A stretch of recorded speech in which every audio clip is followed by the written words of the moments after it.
Buenas, ¿cómo andan? ¿Cómo están? Bienvenidos a otro vivo.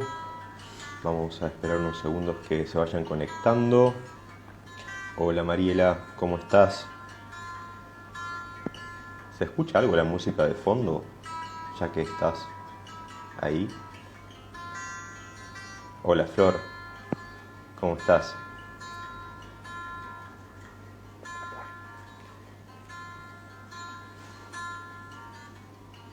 Perfecto. ¿Se escucha algo la música de fondo? ¿O molesta? Perfecto, buenísimo. Bueno, eh, en este vivo de hoy, a modo ya casi de introducción, y ya voy casi parando la música, eh, vamos a seguir pensando un poquito, en esta ocasión con un vivo súper interesante, que va a abordar el tema más relacionado con, eh, sí, exactamente, con la educación, ¿sí? Así que ya, así no te pierdo, Mariela, te voy a dar el ok para unirte.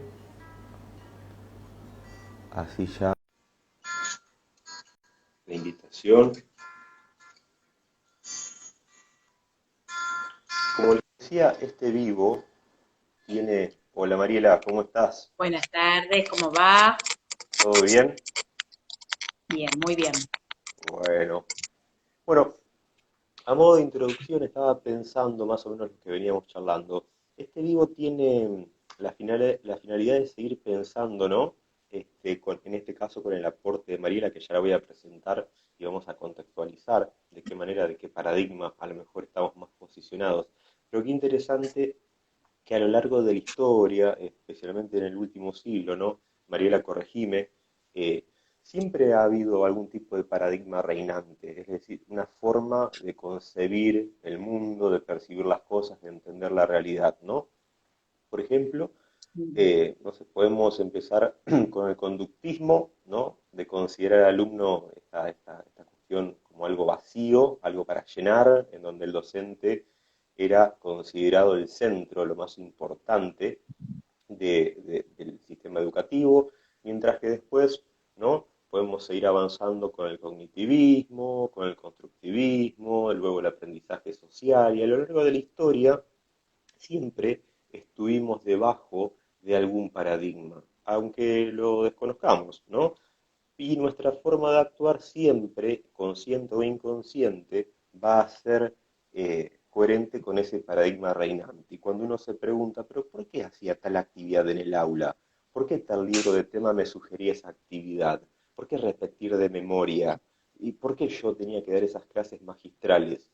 ¿No? O en inglés, por ejemplo, que es más mi tema, ¿por qué este ejercicio de completar con esta palabra 100 millones de veces, que casi, obviamente, por repetición solamente podía salir bien y tener buenos resultados y no había ninguna cognición, no había ningún aprendizaje significativo.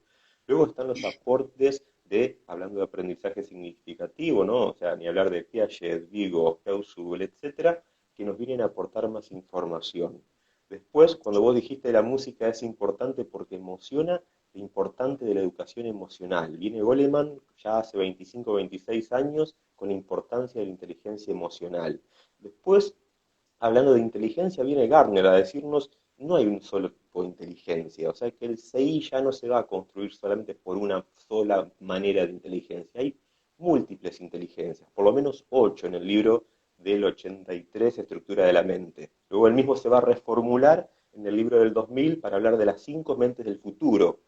Bueno, y todos esos aportes creo que es importante en el camino docente para seguir pensando, porque por ejemplo, en el profesorado, cuando es casi una pregunta de examen, ¿no? Eh, Uno puede preguntar cuál es la mejor forma de enseñar. Y entonces ahí uno empieza a pensar, bueno, a ver qué dice la teoría, qué dicen los autores. Y en realidad considero que la mejor forma de enseñar es conocer cuál es la mejor forma en que nuestros alumnos aprenden. Tan Bien. sencillo y tan complejo como eso. Eh, por Mira, lo cual fíjate me que con gusta... esa respuesta ya te paraste en un nuevo paradigma, ¿no? Exactamente. Eh, Por eso digo, consciente o inconsciente, siempre vamos a estar posicionados en un paradigma, ¿no? Así que Seguro. bueno, creo que la respuesta también es, como terminaste tu artículo, que no me acuerdo el lugar donde lo publicaste, pero está en tu A Face. ver, decime cuál. No, el artículo termina diciendo que la única forma es seguir aprendiendo las diferentes maneras de enseñar más y de enseñar mejor, seguir reflexionando. Así que bueno, por eso estamos acá. Así que ahora te presento formalmente. Mariela Cuda es docente, capacitadora, asesora en neuroeducación, y ya empieza la palabrita neuro a resonarnos y después vamos a explicar un poco más por qué. Magíster en inteligencia emocional, especialista en neurociencias aplicadas a la educación y docente, ya dije, autor de 3 libros que después nos va a comentar.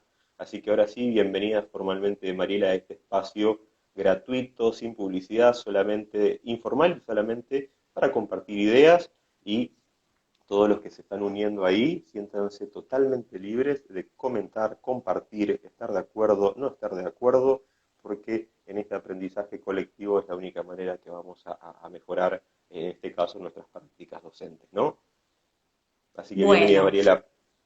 muchas gracias, Damián. Gracias por la invitación también, porque para mí es una alegría poder llegar, como te decía el otro día cuando hablábamos así más informal nosotros, llegar también a los colegas de Rosario, a todos los que se vayan uniendo a este encuentro, que a veces las redes facilitan la posibilidad de seguir intercambiando, de seguir encontrándonos, ¿no? Y me gustó cómo arrancaste, me gustó mucho esto de plantear la entrada desde el paradigma, ¿no? Vos sabés que me hiciste acordar a una clase, si hay alguna alumna o exalumna o exalumno por ahí, se va a acordar de una clase donde yo planteo, los invito a pensar si el paradigma es una lupa o es un corset, ¿no? Y esta es una clave, vos sabés que mi primer amor en la docencia tuvo que ver con la epistemología, y es desde acá, desde donde me voy adentrando al paradigma de moda, desde hace 20 años, que tuvo que ver con la neuroeducación. Que puntualmente encima empiezo a meterme con la neurociencia desde un lado bastante prejuicioso, como a ver qué es este nuevo paradigma que tiene que ver con las ciencias naturales y que tanto no me gustaba. ¿Y por qué digo esto de lupa o corset? Porque eh, muy felizmente vos contás esto de la importancia que va a tener para un docente reconocer cada uno de los paradigmas, primero como algo epocal, como algo que tiene que ver con un tiempo determinado, ¿no? Entonces, desde el momento que es epocal, desde el momento que tiene que ver con un tiempo y un lugar determinado, vamos a estar hablando de verdades que no son rígidas, porque van a ser autoperfectibles. Y quizás esa forma que vos tenías de enseñar inglés o que yo tenía de enseñar derecho hace ya demasiados años, no saquemos la cuenta, tenía que ver con un contexto, con esos alumnos, con esa escuela, con esas necesidades sociales, porque nunca para mí hay que perder de vista que la escuela es una institución que debe servir a la sociedad, o a la, mejor dicho, debe servir a las personas y a las comunidades que comportan esa sociedad y no al revés. Entonces, bienvenidos los nuevos paradigmas, pero no así maltratar a los viejos, que de alguna manera fueron los que dejaron huellas y fueron sembrando conocimiento, ¿no? Vos sabés que, Asimismo, tampoco hay perdón, que... hablando de epistemología y esas cuestiones, me hace acordar a Kuhn cuando hablaba de la inconmensurabilidad de los paradigmas, ¿no? El hecho de decir, mira, una forma de concebir el mundo, una manera de concebir la realidad, por lo cual de entenderla, de vivirla y hacer nuestras prácticas, vuelvo a nuestro campo docente, no puede coexistir, no puede existir al mismo tiempo que otro paradigma. Bueno, en realidad Sin ya con embargo, Moren ya nos dice que estamos en el paradigma de la complejidad, en donde, mira, no todo es tan lineal, hay algo más circular, y creo exactamente lo mismo, porque ¿cómo haces, si tenés un chico de 2, 3 años, para convencerlo de que se bañe? Vas a aplicar el patito, un estímulo de respuesta, y eso es conductismo. A lo mejor en la escuela le vas a dar una calificación, che, muy bueno, más o menos regular, y eso es un estímulo-respuesta. O sea que creo que la palabra clave es la integración, ¿no?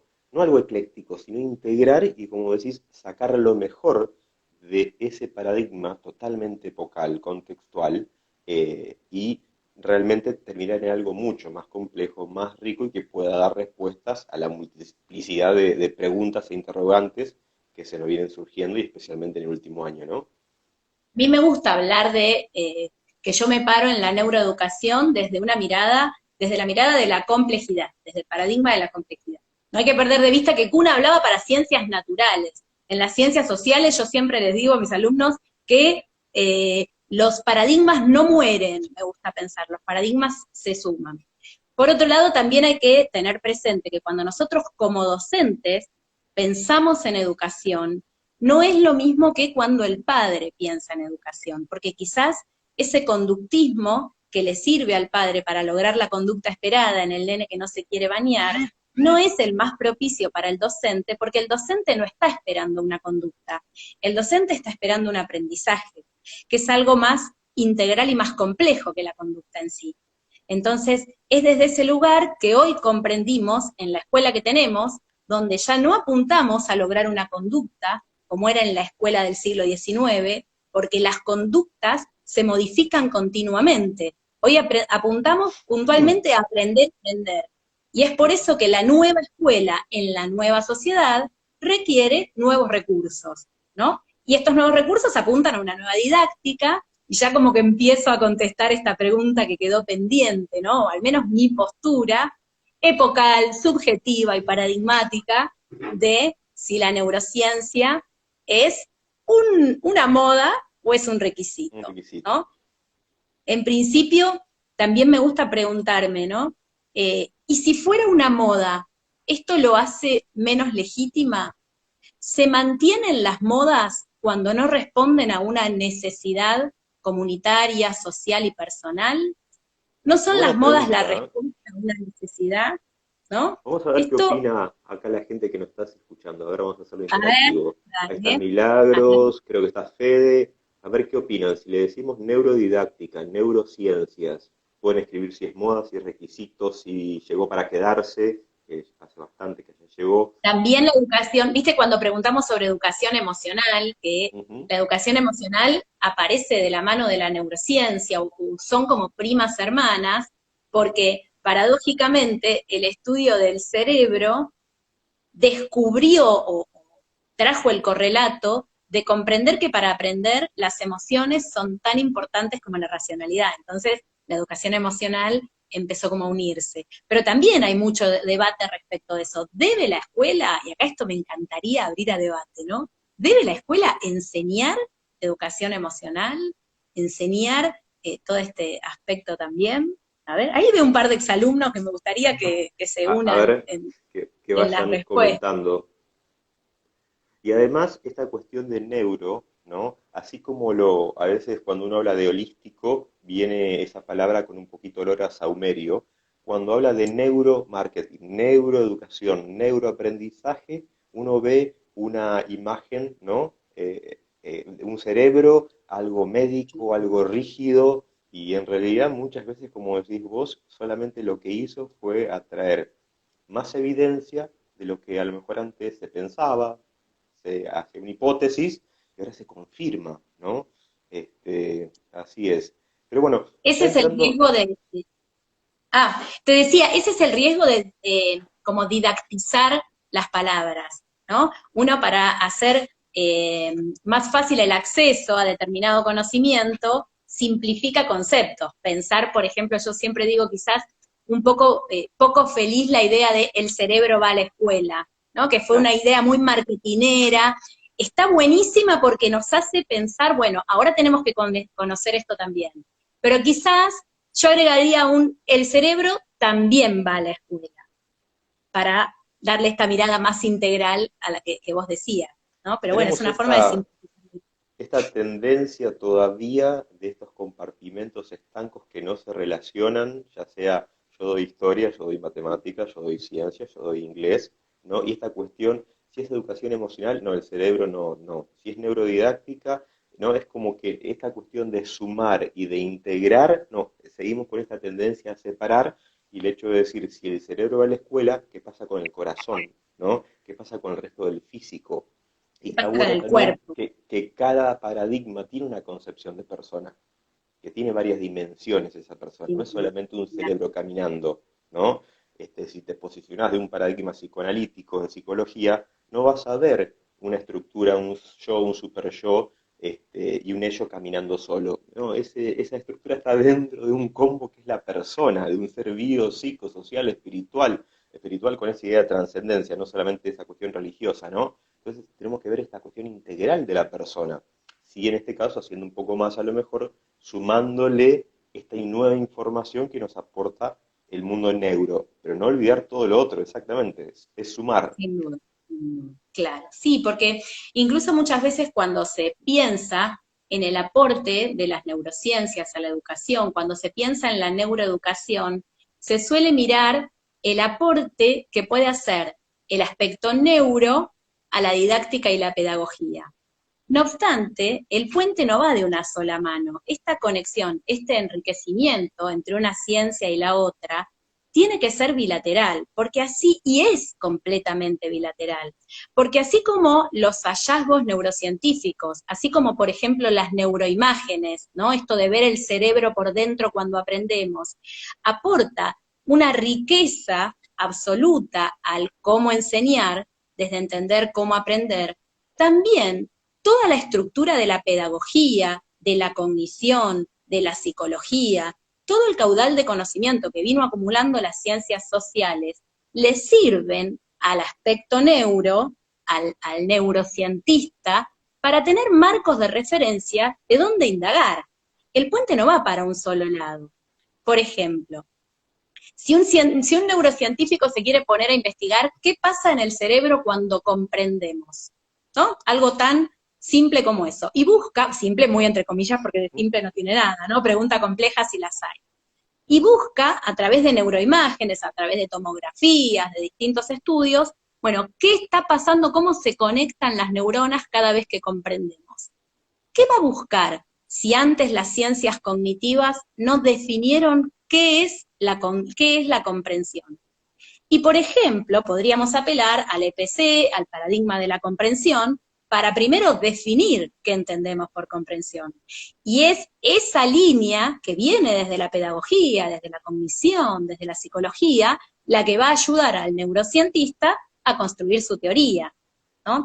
Es importante comprender, a veces cuando nos da cierto prejuicio o cierto escozor, esto de creer que el laboratorio se nos va a meter al aula, que también el camino es inverso, es una construcción colectiva, el paradigma de la complejidad que también citaste, donde el laboratorio se mete a la escuela y guarda, y parémonos bien los docentes, hagámonos respetar de alguna manera, también somos los pedagogos los que nos vamos a meter o ayudar en el laboratorio, porque somos nosotros los que le podemos decir, entendemos por comprender a la capacidad flexible y subjetiva de manipular la información, cuando alguien puede comparar, cuando alguien puede hipotetizar, quiere decir que comprendió. Entonces, bueno, iremos a buscar neuroimágenes cada vez que alguien compara, cada vez, pero esto viene de las teorías y corrientes cognitivas. Me parece que cuando empecemos los docentes, pedagogos, a comprender que también nosotros podemos y debemos nutrir el mundo de la neurocognición, el camino va a estar como más allanado, ¿no? No sé qué te parece esto. Y yo me gustaría subrayar esta palabra que dijiste que está buenísima, es puentes, ¿no?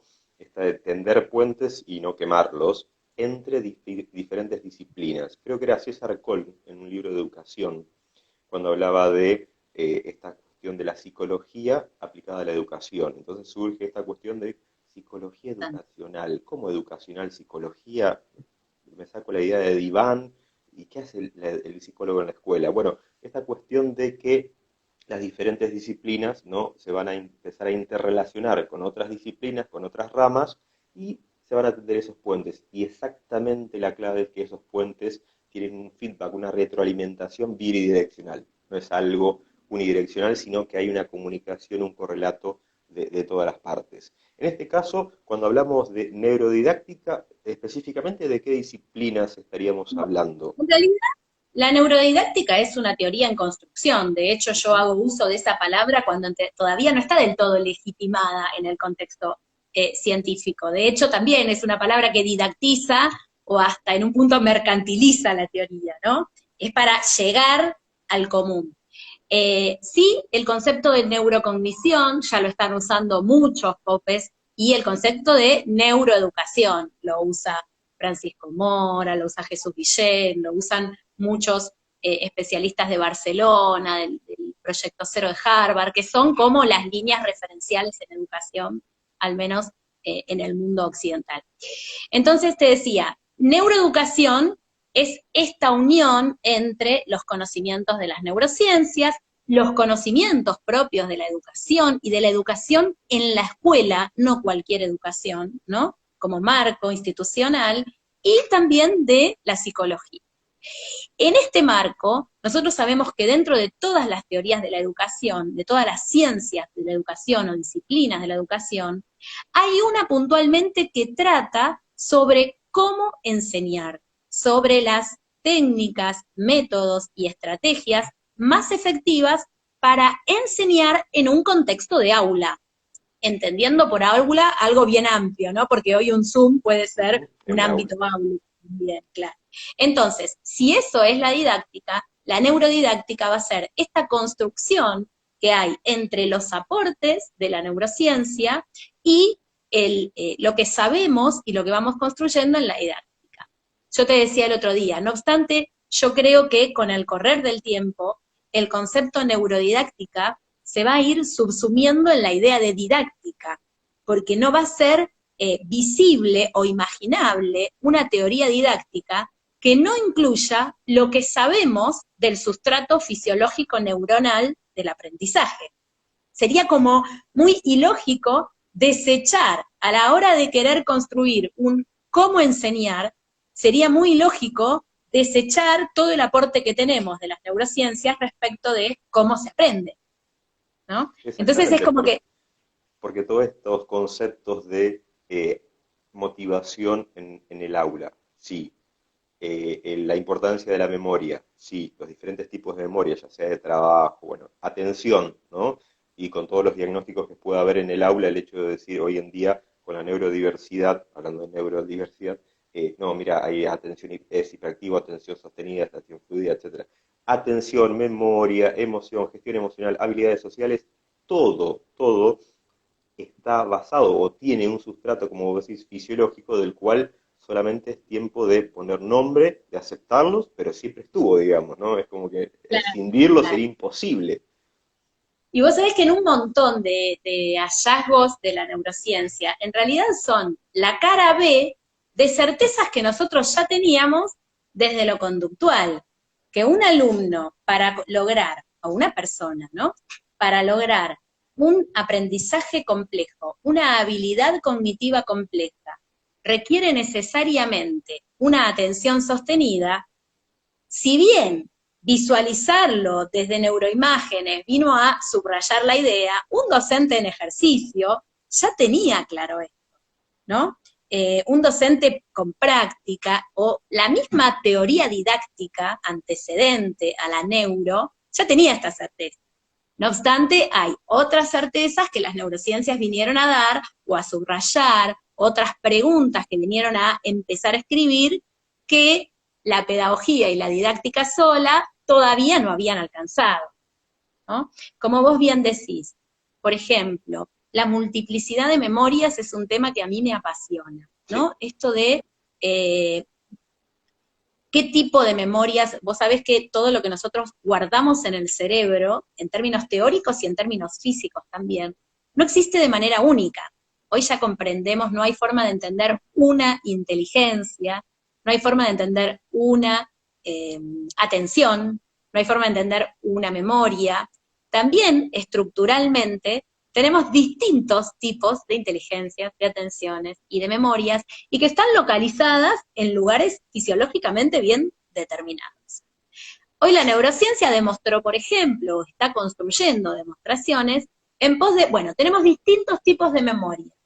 Una cosa es la memoria semántica, otra cosa es la memoria procedimental, la memoria declarativa, y muchas veces los docentes, para incentivar la memoria de nuestros alumnos, acudíamos a un recurso, que era la repetición, ¿no?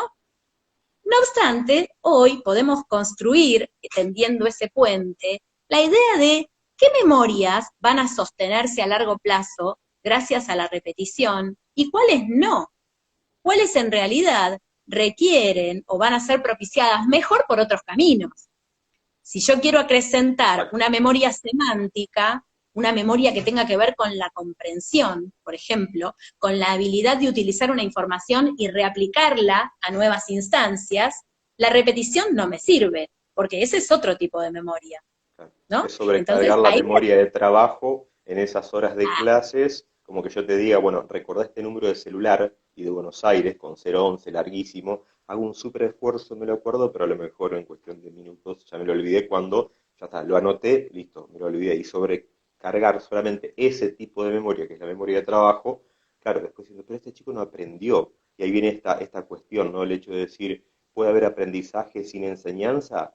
Sí, el chico puede aprender, o cualquier persona puede aprender un montón de cosas de manera autónoma. Ahora, lo problemático, lo grave que considero yo, es cuando hay enseñanza y no hay aprendizaje. Y yo, bueno, pero yo enseñé. No, bueno, si no hubo aprendizaje, no enseñaste, o por lo menos no enseñaste bien, claro, ¿no? Y claramente, te iba a teniendo, decir, habría que, claro, si teniendo a en eso lo cuenta llamamos esto, enseñanza, claro, no, yo di mi clase, sí, sí, diste tu claro. clase, pero si no hubo aprendizaje, ¿no?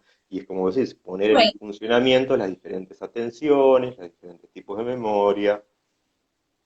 yo siempre cuando arranco con los primeros pasos de los cursos de neurociencia, trabajamos sobre esto de que puede haber una conexión interneuronal, pueden estar generándose unos contactos conceptuales que generen lo que se llaman las redes sinápticas, que son la Ujú. base del conocimiento. Ahora, si esas redes sinápticas no se mantienen en el tiempo, no va a haber aprendizaje porque no se instalan en la memoria, ¿no? Que es muchas veces lo que nos pasa cuando enseñamos, porque igual nos pueden pasar varias cosas cuando enseñamos esto de que enseñes no significa que aprendas, como dice Laura Lewin, ¿no?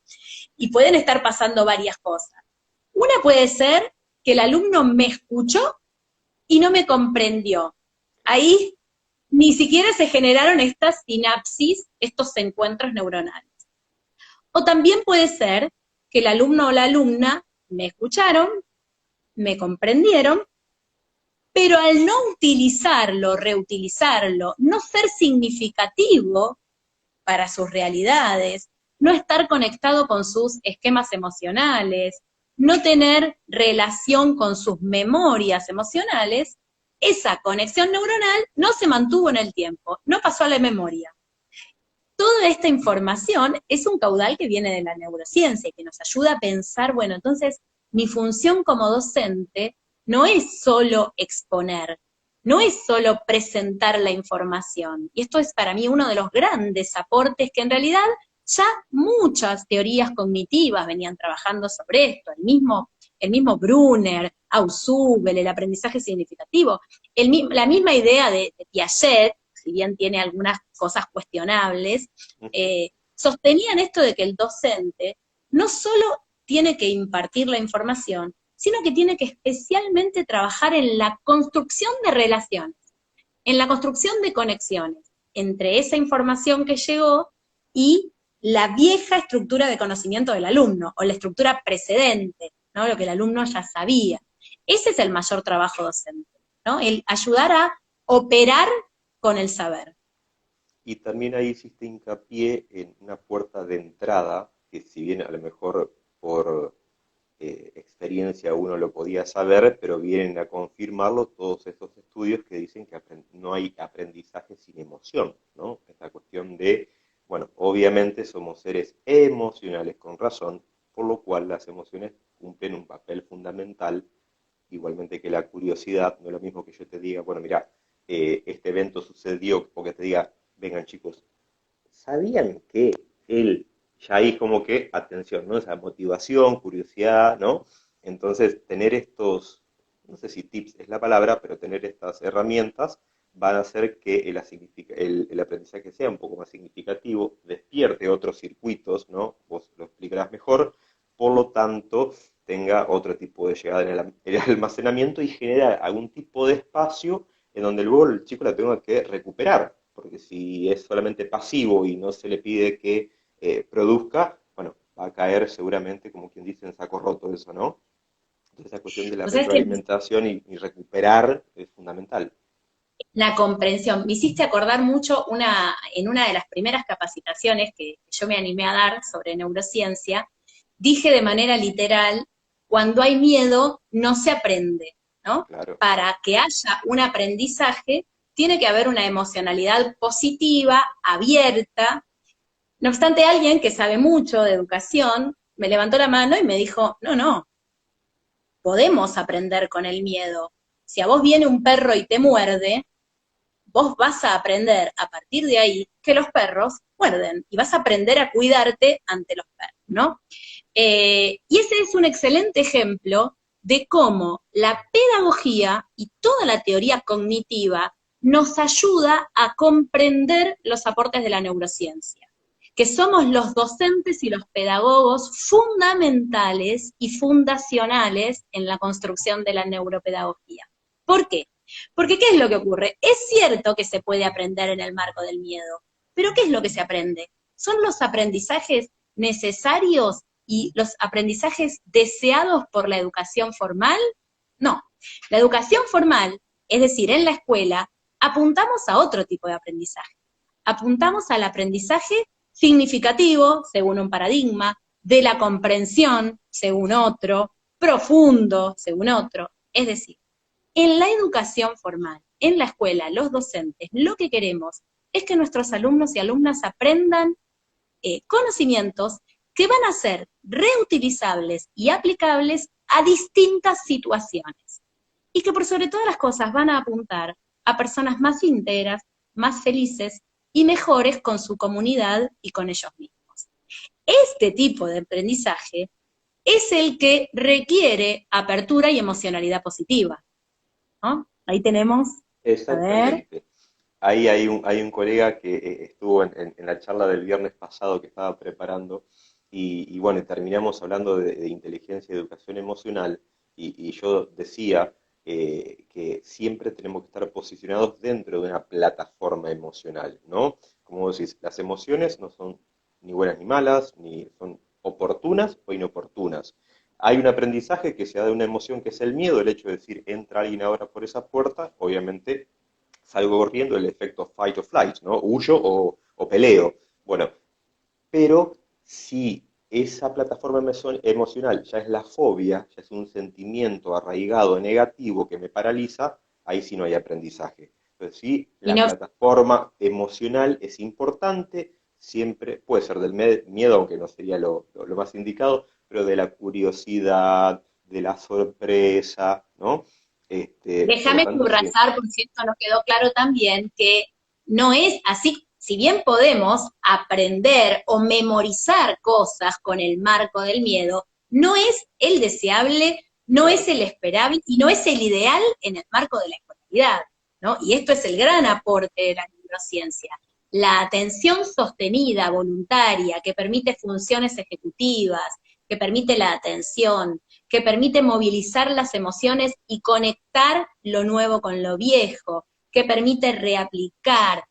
Esto, para que este aprendizaje se logre, es preciso la emocionalidad, como vos decías, positiva, el bienestar emocional, la contención. Esto es totalmente así, sí, sin Y, duda. y recordaba también el tema, bueno, de la plataforma emocional positiva, pero antes alguien había hecho un comentario que ahora no lo vi, pero, o me lo había hecho a mí aparte, me parece por ahí que estoy viendo la otra pantalla, era esta cuestión de conocer las diferentes etapas evolutivas de nuestros alumnos, ¿no? Porque no es lo mismo aplicar una determinada técnica a un preadolescente que a un niño o a un estudiante ya universitario. O sea, también las neurociencias nos da esta información de que, por ejemplo, el prefrontal o detrás del prefrontal, ¿no? Se empieza a desarrollar estas funciones ejecutivas a partir de la adolescencia y no madura hasta un tiempito más largo, por lo cual tratar de que ese adolescente que tiene más acelerador que freno de mano, como suelo decir yo, no es porque no quiera, es porque realmente está en ese proceso del desarrollo, ¿no? Entonces, si no, uno libra batallas casi inútiles, porque fisiológicamente no tiene herramientas esa torre de control para, como en la película Intensamente, empiezan ahí las lucecitas rojas y no hay ningún tipo de herramienta de botón que pueda frenar ese andamiaje, ¿no? Por lo cual el Me conocimiento nuestro es vital para ver en qué momento evolutivo de nuestros alumnos o crisis vitales están atravesando y qué herramientas y recursos tienen, cuáles están desarrollando para que esto sea más significativo, ¿no?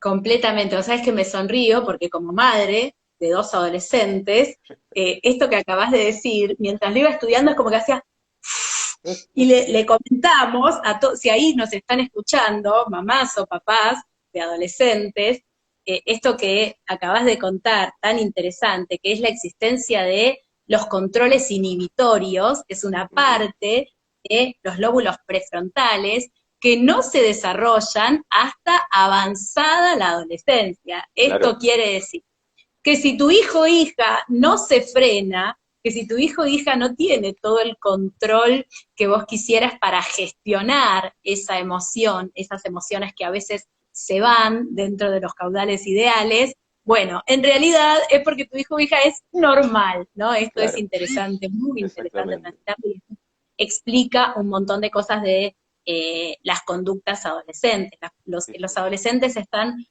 neurológicamente más preparados para buscar el peligro, descubrir la realidad sin frenos que para controlar sus propias emociones, ¿no? Y esto exactamente. es datazo para docentes Sí, de sí. adolescentes y Sí, sí, no, padres de pero adolescentes. ¿viste cómo respondió? ¿Viste cómo reaccionó? ¿Viste lo que dijo cuando le dice esta devolución?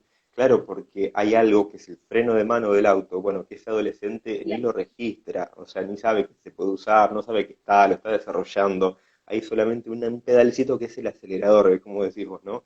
Por eso lo hago así como un ejemplo muy banal, Sí, pero bueno, sí, es bastante perfecto. ilustrativo para decir, no. Acá Claro, totalmente. dice Vanessa, no, pero antes estaba Fer, que decía, claro, hay que ver al sujeto como un todo, por supuesto, incluyendo capacidades cognitivas y emocionales, tanto como para el docente que enseña, como para el alumno que aprende principalmente, por supuesto, exactamente. Después Completamente, Vanessa Fer. decía, es tan importante hoy, ayudarme con los comentarios por mi miopía.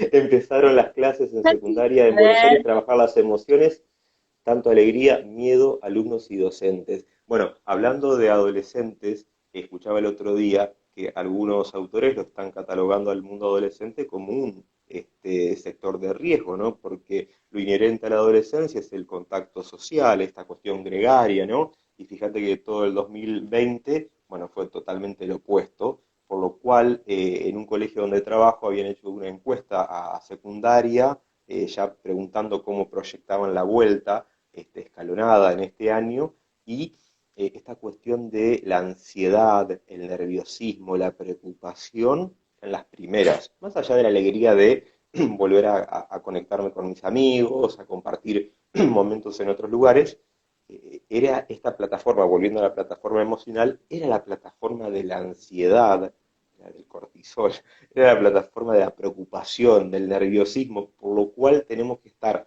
más que nunca preparados nosotros los docentes para poder tramitar todo ese cúmulo ansiógeno, no solamente de los alumnos, sino también nuestros también. Entonces sí, es un año nuestro. totalmente típico. Sí, Sí, y que ante la incertidumbre saber que la normalidad y la naturalidad va a ser el contexto de ansiedad, sí, ¿no? Que reconocerlo como en el marco de lo esperable también nos hace calmarnos un poco, ¿no? A veces tiene que ver con empezar a pensar, bueno, el aquí y ahora. Si la sí. ansiedad tiene que ver con los miedos futuros, trabajar mucho esto en nosotros como adultos para poder enfrentar al adolescente ansioso y poder ayudarlo a mitigar esos temores, ¿no? Esas ansiedades. Sí. Hay una autora, Aurora Pérez, que habla de la familia como metabolizadora o la matriz del psiquismo, y la metabolizadora de ese psiquismo infantil, ¿no? Es como el hígado metaboliza nuestros niveles de azúcar en sangre, etcétera. Bueno, nosotros tenemos que ser una fuente metabolizar, ¿no? Del hecho de decir cómo gestionamos estas emociones, algunas ansiógenas, ¿no? Con miedo, etcétera, dentro del aula, por lo cual si necesitábamos un momento de cambio, creo que debemos tener la oportunidad de tomar esto para realmente y verdaderamente cambiar, ¿no? El hecho de decir, sí, los contenidos, esta cuestión académica es importante, sí, pero no perder de vista para que esto tome lugar todo lo anteriormente mencionado, ¿no? Construir esta plataforma desde la curiosidad, desde la seguridad, desde la confianza, desde bajar esas cuestiones ansiógenas, ¿no?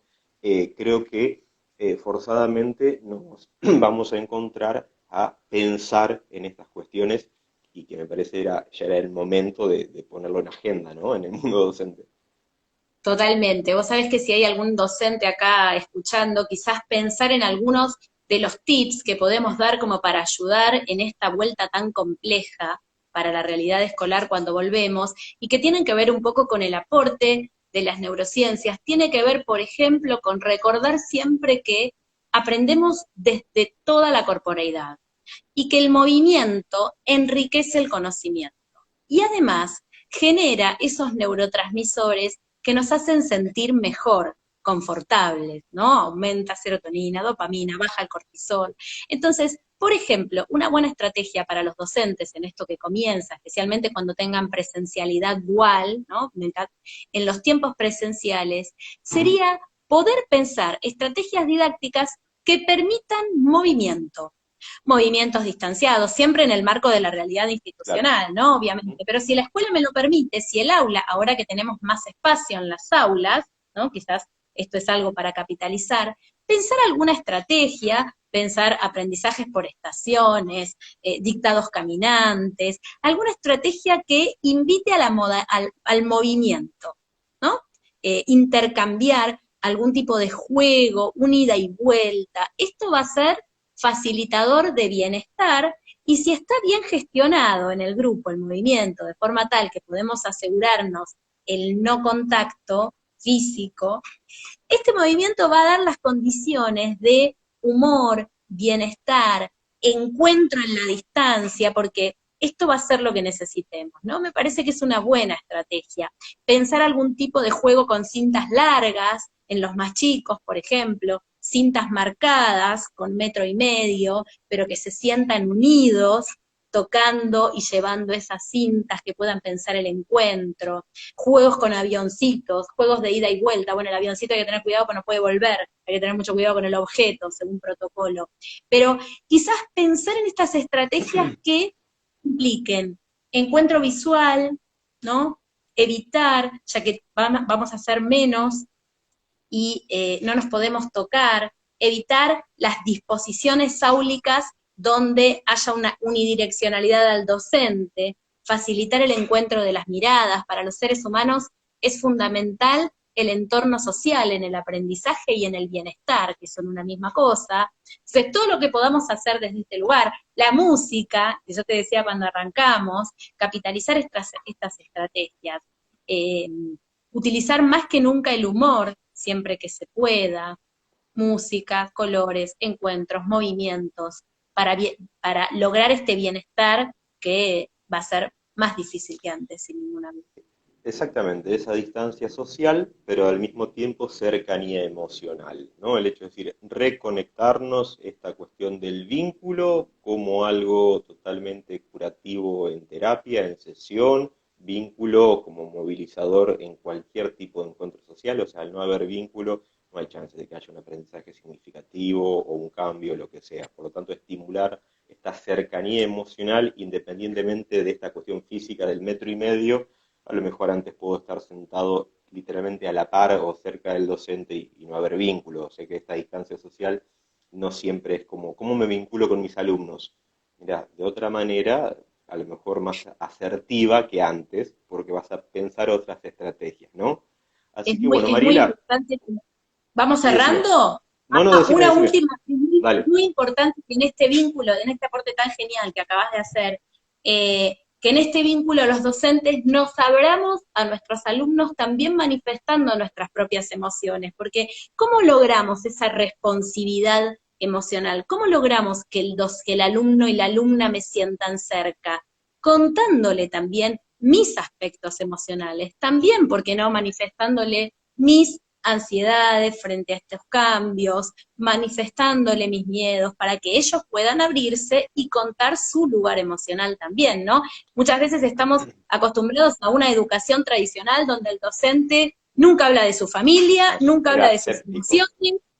Claro, al docente no le pasa nada y tiene que hablar solo de su ciencia. Bueno, es un buen momento para modificar esta realidad, ¿no?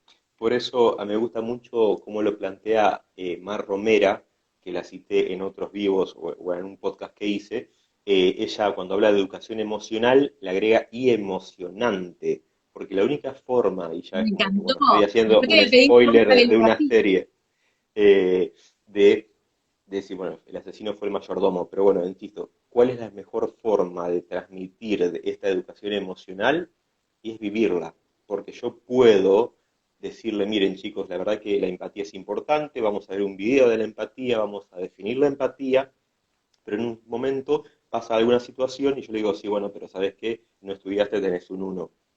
Y la verdad que no hubo mucho aprendizaje sobre la empatía, ¿no? O sea, si uno no la vive como docente, creo que ni debe perder el tiempo en tratar de enseñarla al resto, ¿no? O sea, no hay forma de transmitirla, gestionarla a nuestro alumnado si nosotros como profes no la tenemos, ¿no? Es como que a mí me digan, enseñas matemática mañana. Y mirá, no tengo ni idea de cómo ya Las despejarme ahí. Tal neuronas de vez, espejo ahí van a estar, claro, claro, sí, yo tengo una lista de inenseñables también. Ahí las neuronas de espejo son una muestra, y siempre yo lo cuento a mis alumnos del profesorado, a veces se me ríen muchos de por qué tanta pasión a las 7:30 de la mañana, Puda, me suelen decir. Bueno, hay que transmitir esta pasión, porque nadie va a apasionarse por un aprendizaje si el docente no es un apasionado de la enseñanza, ¿no? totalmente. También es O sea, todos los cursos sobre gestión y educación emocional, pero que sea emocionante para el docente y por lo tanto va a me ser encanta. emocionante para nuestro alumnado. Bueno, Marila, antes de ir cerrando y agradeciéndote ya de antemano este vivo, me gustaría que me comentes un poquito sobre tus libros, dónde te podemos seguir, ahí en tus páginas, y qué trae Bueno, este último que está a punto de salir. mira, este último te agradezco la invitación, fue un placer esta charla que parece que hubiera empezado hace 5 minutos, cuando vos me dijiste un bueno miré porque no lo podía creer, un placer el encuentro también con todos los colegas. Te cuento, hoy hablé con la editorial, el último libro se llama Clases de hoy en escuelas de ayer. Todavía en una semanita se hace la presentación oficial, pero si alguien quiere chusmearlo, ya hay una preventa en la página de Bonum. Hay una linda noticia, hoy me contactaron de la editorial de Bonum, que para los que quieran comprarlo desde la preventa, si me mandan un mensajito, les digo cómo adquirir un descuento. Esto para Perfecto. tus alumnos, si hay alguien Bien, interesado en el último buenísimo. libro.